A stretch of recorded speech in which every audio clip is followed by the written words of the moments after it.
everybody, welcome to Drive Thru Review 684. Today we're going to talk about the quest for El Dorado. Now, this game came out a few years ago. It was actually nominated for the 2017 Spiel des Jahres. This is from Ravensburger, plays 2 to 4 players, designed by Dr. Rainer Knizia, and this is his sort of foray into a deck building style game. Now, when I go for the review part and the walk through the rules, I'm also going to cover the Heroes and Hexes expansion, which I've had a chance to play with. They have another expansion coming out soon, which hopefully I'll get a chance to do a review of that. I believe it's called the Golden Ages, the Golden Crown, something like that. Anyway, it's not out yet, so it doesn't matter. But yeah, I'm going to cover the base game and then the first expansion, and I'll kind of give you my thoughts on both the base game and the first expansion, that kind of thing. So let's go down to the table and see how it works, and I'll give you my thoughts. Okay, so I got everything set up here. I've got expansion pieces from Heroes and Hexes and the base game pieces. A couple of main areas to consider here. Now, this is the main board here, this navigation of all these different hexes here. There's a lot more that comes in the box, and even with the expansion, you're going to get some more. These are double-sided. And usually your course is a little bit longer. That gives you a bunch of different suggested courses that have varying difficulties, and it gives you some ideas for creating your own. I've kept it just kind of short here to keep everything on camera, because we also need to show the market of new cards. It is a deck builder, so you will have new cards that you can buy. I'll give us a better shot of that, but you'll need some table space for that as well. As you can see here, a little bit of an area for yourself. It gives you sort of a player aid dashboard here with your deck of cards. Here's the start player token, and then we've got something similar over here for the red player. So you can see over here as well, it gives you the starting spaces. When you do play with 2 players, as I've set up here, you actually use both of your player pieces in your color. If you're playing with 3 or more players, you only use one of these, but you alternate them like this when you're playing 2 players. And the objective of the game, of course, is to navigate them through all of this area, all the way over here to the end piece, which is this separate piece here, like that. And if you're playing 2 players, you need to get both of your pieces to the finish line before the other player. Now, everybody gets an equal number of turns. Of course, yellow maybe has a slight advantage. It is a race game because they're going first. So if yellow finishes with their last piece, red still will get a chance to finish out the round. At that point, you will go to a tiebreaker, which I'll explain in a minute. But everybody gets the equal number of turns to navigate and get to the destination. Now, for the expansion, each player is going to add randomly one of these familiars into their deck. So you just shuffle these up, and then you'll take one out and then add it into their deck there. And then each turn, you're going to draw and have 4 cards in your hand. And these cards can be done a couple of different ways. You can use these cards to move through various terrains. So this machete here will allow you to move through forest, and this will allow you to move through different river spaces. These travelers here will allow you to move through camps and so on. So if I was the yellow player, maybe I would choose to move this guy in my turn. I could play a machete, and then the ore there to move in there, and then maybe both of these travelers like so to move 2 spaces there to move through the camps. But if you're playing 2 player, you can, as you play each card can be chosen to move different figures there. That's fine. I can move one or the other. You can't use a card like this one here, for example. This one allows you to move 2 machete hexes. You can't split that up. So if I played that and we were back here at the beginning, I couldn't use that 2 to move this one and that one 1. That's not how that works. Likewise, let's say we wanted to move into this spot with the 2 machetes there. I cannot play 2 1s and then combine them to move into that spot. I've got to play a card with equal to or greater value here, like this 2, to move into there. Now you can, let's say you were coming down this direction here and you wanted to move through here. In this case, I could play this one with 2 and go 1, 2 like that. You just can't combine cards to get a greater value, and then again, if you're playing 2-player game, you can't, split up the value of a card and split it between your different figures. Now, there's a couple other interesting parts on the board here. You can see these mountain spaces here. These you can't ever move through. There are some special abilities in the expansion that will actually let you do that, but generally you can't move through mountains.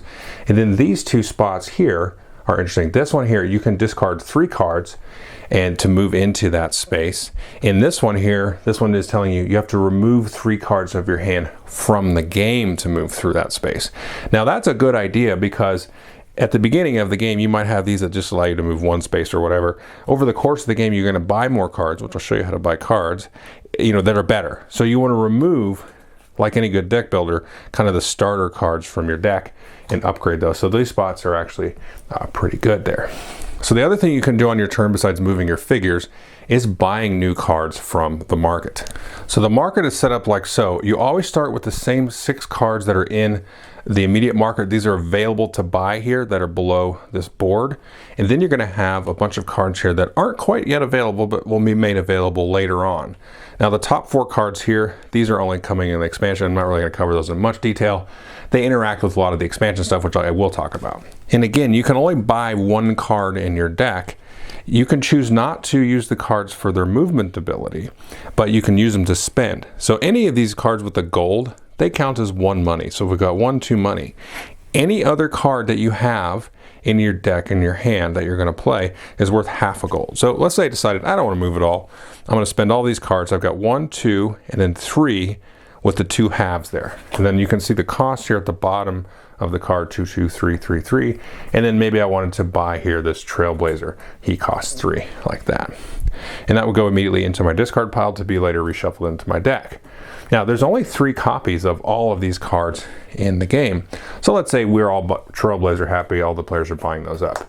The next player's turn, when they go to buy something, if there's an available slot here, they can choose one of these cards in the general supply. Let's say we wanted to grab the Adventurer and put them in. So they're going to choose to add them to the available cards in the market to buy, because there was a free slot. And then of course, if they had the 4 money, then they could buy that and put it in their deck. Now cards, if you see like this one here, you see it gives you 2 of each, which is very handy.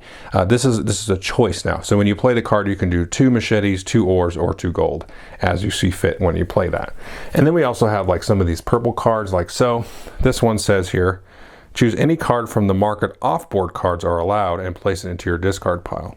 So if I play this, I bought this earlier here for $4, you can see that. If I play it, then I can just choose any card in the market, even an off-board card, and add it to my discard pile. Now you will see there, this has this little symbol there with the X to the card. When I play this, then this will discard this out of the game and remove it.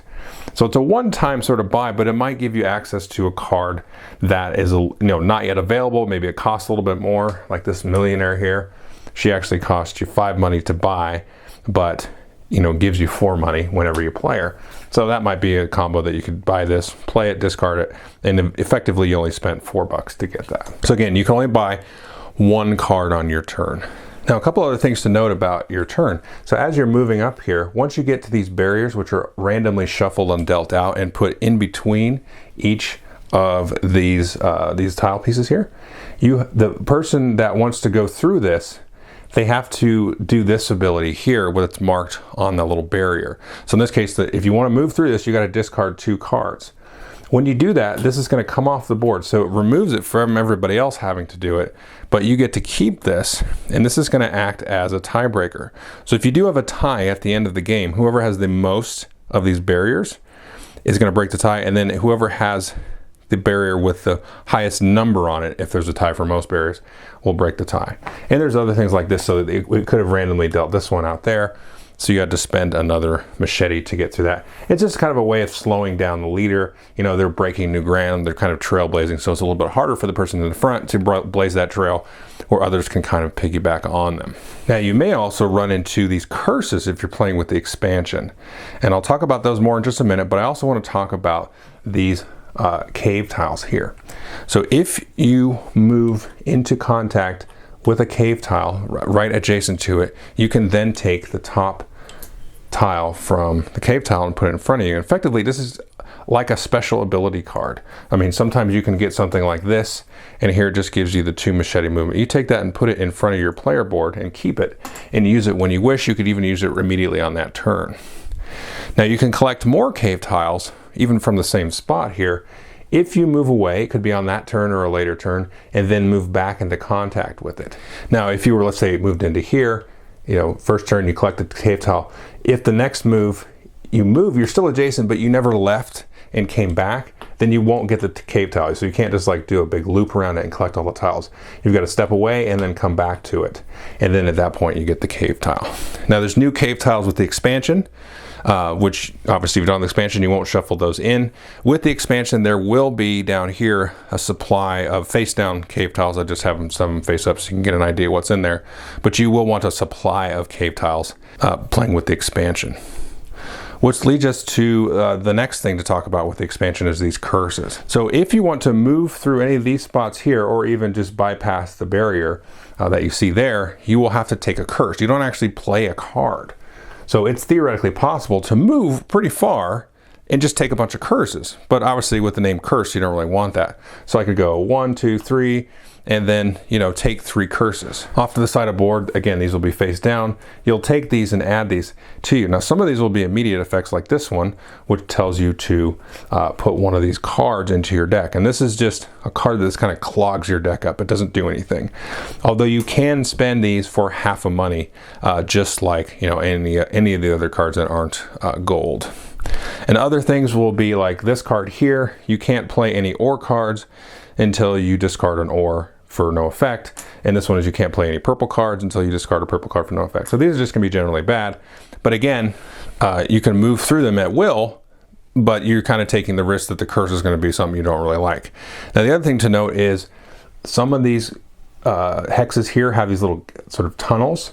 And so you can move from one curse tunnel to the next. So I could go in here, draw my 2 curses, jump all the way over to here, or even better up to here in this case, and then draw the indicated number of curses. And again, there are tiles and cards and things like that that you can buy that will interact with those curses. Like this one here, this is a cave tile, which if you get it and you draw a curse and you're like, oh, I really don't like that one, you can discard that to block that curse from coming. Now we also have the concept of a tavern with this expansion. So once you have a figure move into the tavern space, then immediately what you do is you have this deck of heroes off the side. This is shuffled up every time a new player arrives, and then you'll draw 3 of these and choose one of them. And these are really cool, super powerful, awesome cards that you can add to your deck that are just really cool things that you can do. So I would flip 3, draw 1, the next player that moves in there, they're gonna shuffle it up, draw 3, and so on. And you can never have more than 1 hero in your deck per game, so there's no reason to visit it more than once. So that's pretty much the gist of the game. You're playing cards to move through the various terrain, trying to plan your deck as you do that. So as you collect new explorers and other experts and stuff like that into your deck to help you with future turns as you move along, and then you're just trying to race to the end of the game. Okay, so that is Quest for El Dorado. A little bit late on the review, a couple of years late. I'll talk more about that in a minute. But let's go through my couple pillars of review there. One is the playtime. The box is 60 minutes. I would say for sure you can get it done within 60 minutes. Once players have played it, and kind of depending on player count, that's going to come down. I could see a 2-player game, I don't know, half hour. You know, once both players have played it once or twice. Definitely a half an hour or so you can get the game done in. Now in terms of the player count, what do I like? I've had a chance to play it at 2, 3, and 4, although the expansion I've only played at 2-player, but I like all the player. I like every player count, honestly. I really like 2-player. I like that you have to move both your figures, because one thing I didn't mention in the walkthrough was that figures block each other, which is huge.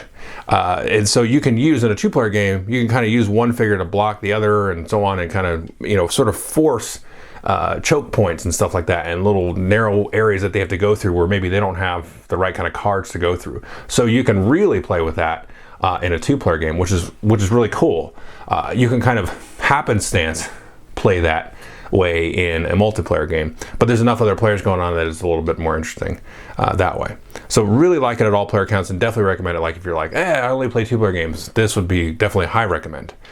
Now in terms of what is the game like, well, let's go back to the thing I kind of mentioned at the beginning of this final thoughts was, you know, I missed out on this early on because I'll be honest with you, it was like, oh, Reiner Knizia did a deck builder, and I was like, you know, so I apologize, but you know, it's 2017 even then, or it's 2020 now, and I'm like, oh, deck builder, you know, okay, it looks pretty basic.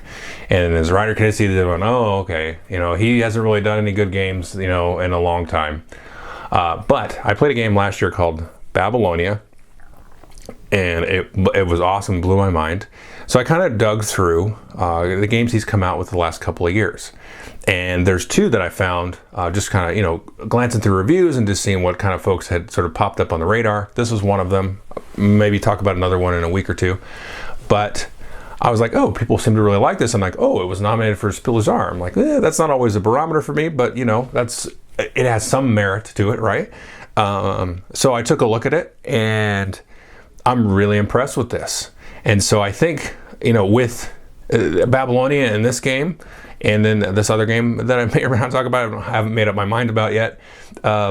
You know, he really kind of, you know, has sort of a second renaissance here. And I'm sure he's got some other games I forgot about that are recent. But to me, I was really, really, really impressed by this.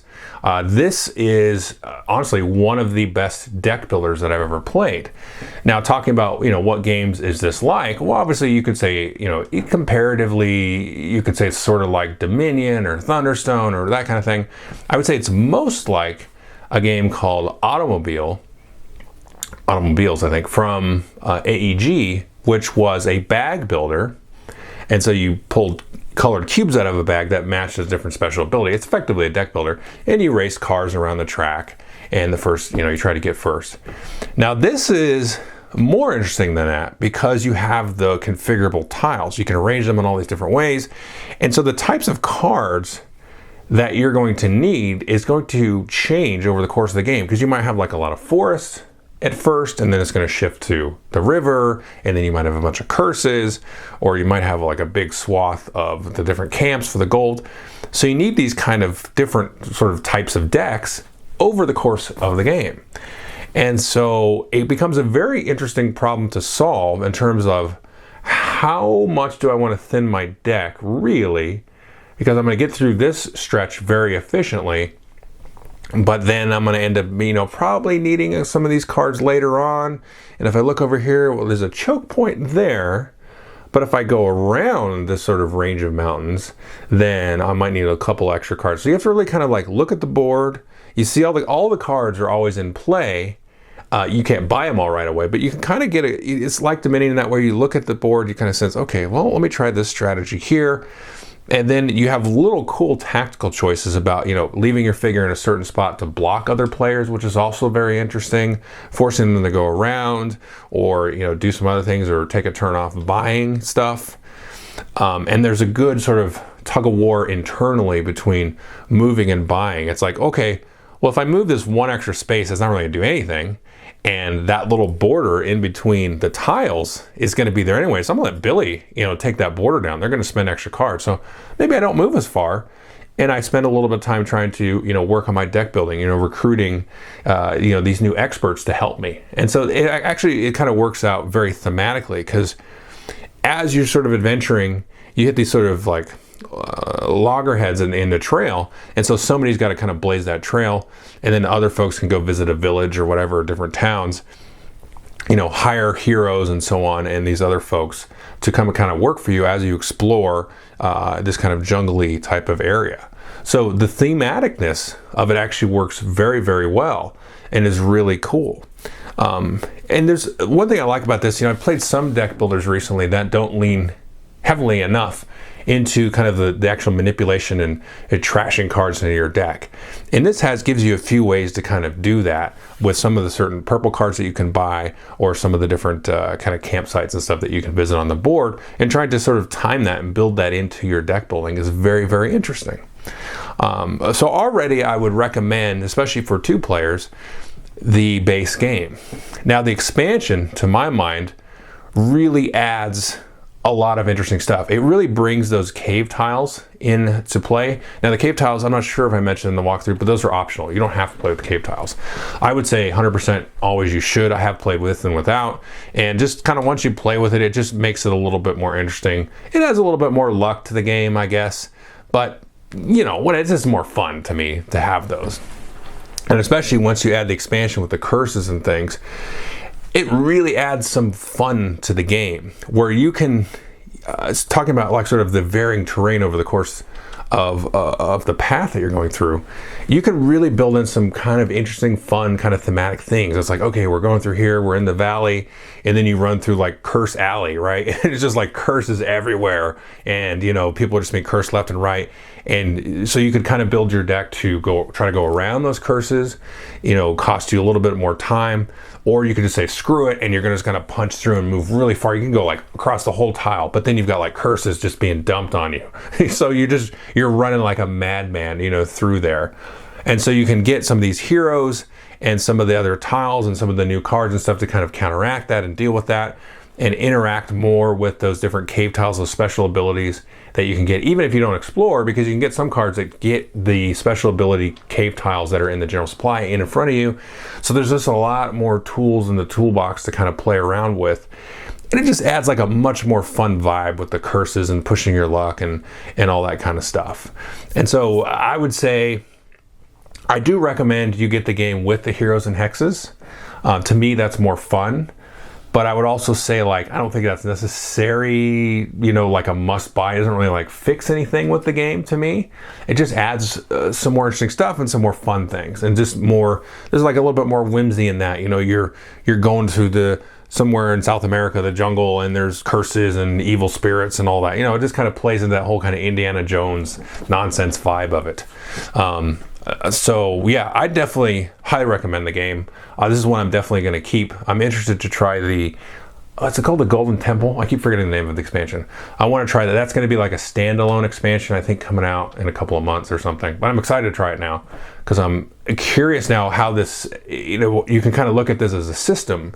You know, are they going to add like, you know, is it just going to grow more and more and more? Because then the table space is just going to be huge, because, you know, you got all the paths and everything, and how many cards are going to be in the market, that kind of thing. How's that all going to work? And, you know, how much of a plug and play kind of experience is it going to be? So I'm very curious to see how the system sort of evolves.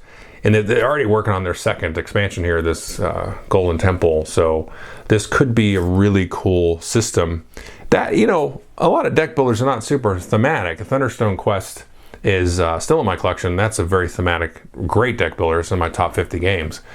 But, you know, a lot of the deck builders, sometimes are just not that thematic with how things work and how you kind of cycle through everything. But I think this really does a great job of it, especially with that Heroes and Hexes expansion. So this is a definite recommend to me. And, you know, I'm sorry I missed out on it when it first came out, but definitely take a look at it. Thanks.